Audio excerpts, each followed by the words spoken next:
La escalofriante historia real de la bruja de Blair.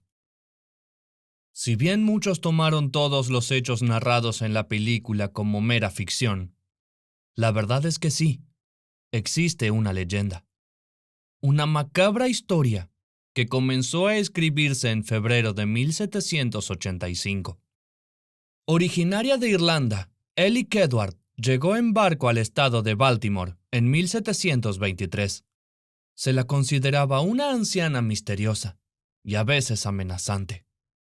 Pero no fue hasta febrero de 1785, en el antiguo pueblo de Blair, al norte de Maryland, que la mujer engañó a varios niños del poblado, ofreciéndoles caramelos para que fueran a su casa.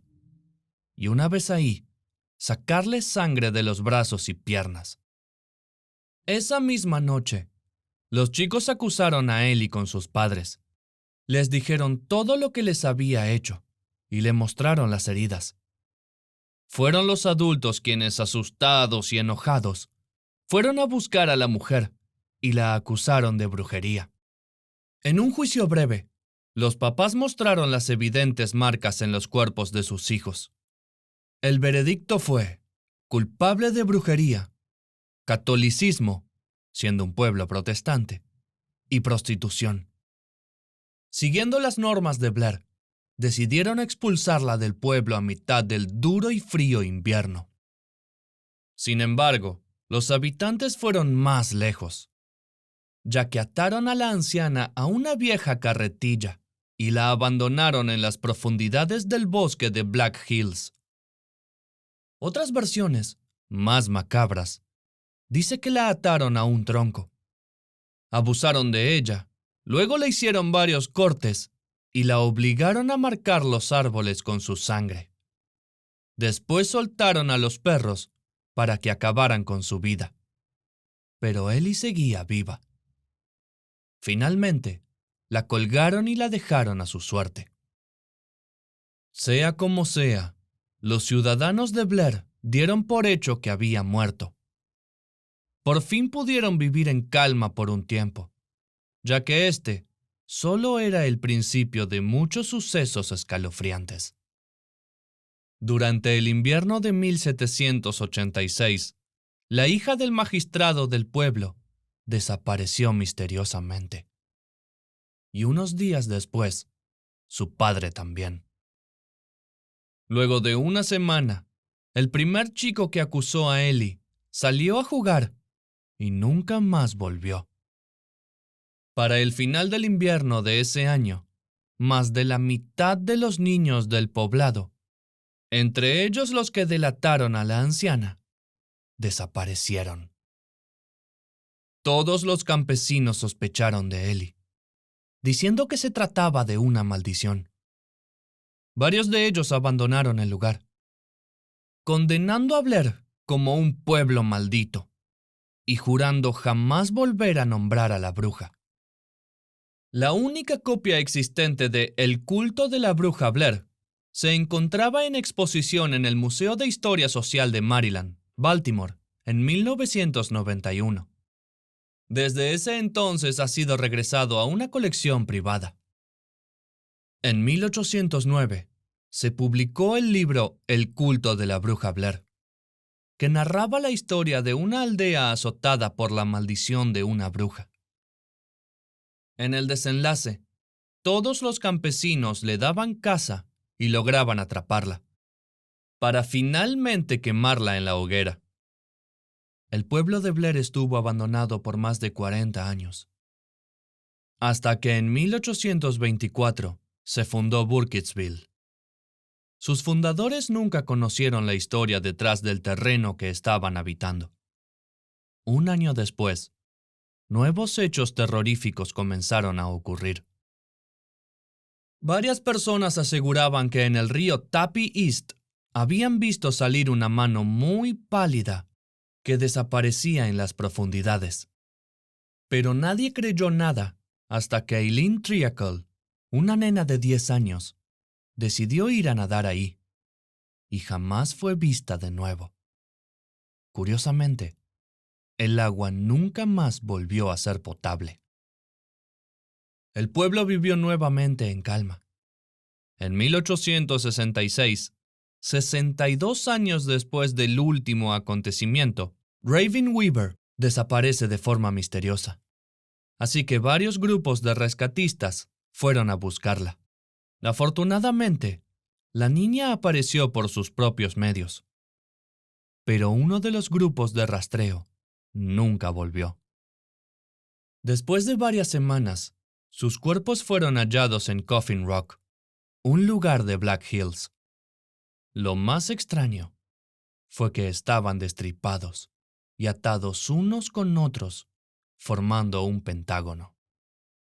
Una vez más, el pueblo goza de varios años de tranquilidad, hasta que a finales de 1940 y principios de 1941, 8 niños desaparecieron del pueblo. El sheriff creó una organización de búsqueda para poder encontrarlos. En marzo de 1941, Rustin Parr, el ermitaño del pueblo, acude al mercado gritando: «¡Terminé! ¡Por fin terminé!» varias veces.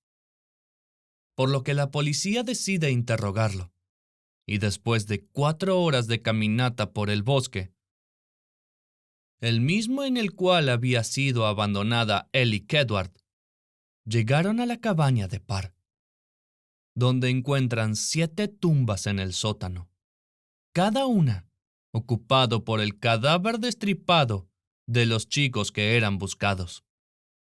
En ellos había signos de haber sido usados en rituales diabólicos y varias palabras escritas en Transitus Fluvi, el lenguaje de las brujas. Parr admitió todo y dio detalles sobre lo que pasó. Le dijo a la policía que lo hizo por una anciana fantasma que vivía en el bosque cerca de su casa. En su declaración contaba que escuchaba ruidos extraños por la noche, asustándolo tanto que empezó a sufrir insomnio. Comenzó a ver a la mujer y a escuchar su voz en sueños. También que ella le decía todo tipo de cosas en muchos idiomas raros, a veces repitiendo las palabras una y otra vez. Después de casi un año de escuchar la voz, Parr se volvió loco. Ella le ordenaba que llevara a cabo tareas absurdas, como dormir en el sótano. Él siempre obedecía. En noviembre de 1940, el ermitaño secuestró a Emily Hollands, la primera de lo que serían 8 chicos de la ciudad en los próximos 6 meses. Por alguna razón, fue incapaz de resistirse. Sin embargo, no mató a un niño, Kyle Brody, quien se vio obligado a pararse en una esquina mientras Parr mataba a los otros 7. Y afirmó que la voz le indicaba qué hacer en el momento de los asesinatos. Una noche, el hombre se despertó y vio a la mujer encapuchada en su habitación. El fantasma le dijo que había terminado y que lo dejaría en paz si iba al pueblo y les contaba a todos lo que hizo. Él aceptó y confesó su crimen. Parr fue juzgado, condenado a muerte y ejecutado en público. Kyle Brody fue encontrado de pie en una esquina del sótano, siendo el único sobreviviente.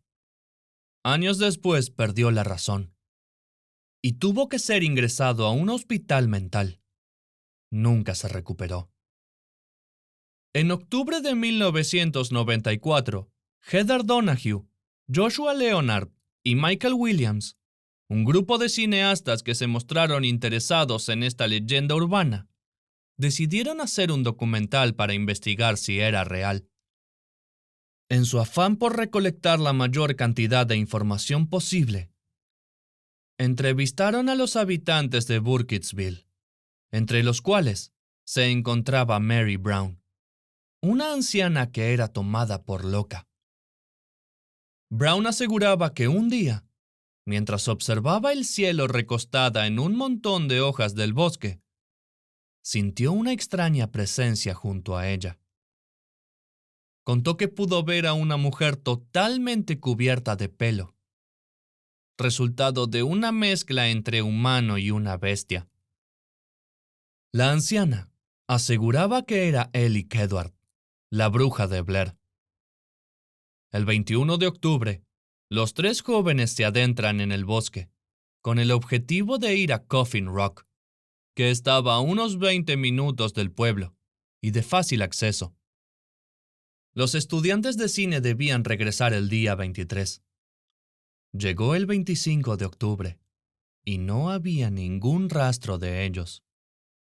El auto de Joshua fue hallado a un costado de la ruta. Los familiares de los jóvenes denunciaron la desaparición. Los detectives del estado de Maryland se encargaron de la búsqueda que duró 3 días, con un total de 100 hombres. No encontraron rastros de ellos.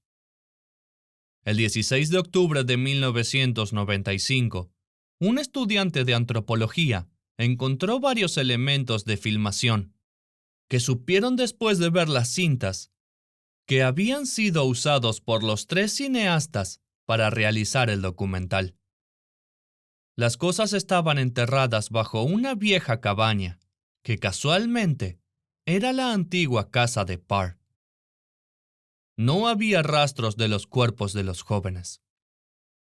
Realizaron una recopilación de algunas escenas de las cintas, que fueron entregadas posteriormente a los familiares. No hubo avances por faltas de pruebas. Un año más tarde, se hace público un segundo fragmento de las grabaciones, pero la investigación siguió estancada. Finalmente, el caso fue cerrado. Se les entregó todas las cintas a los familiares. Los cuerpos de Heather Donahue, Joshua Leonard y Michael Williams jamás fueron encontrados. Las filmaciones jamás se hicieron públicas. El detective que se encargaba de la investigación detalló en su informe final la posibilidad de un asesinato por parte de un grupo satánico.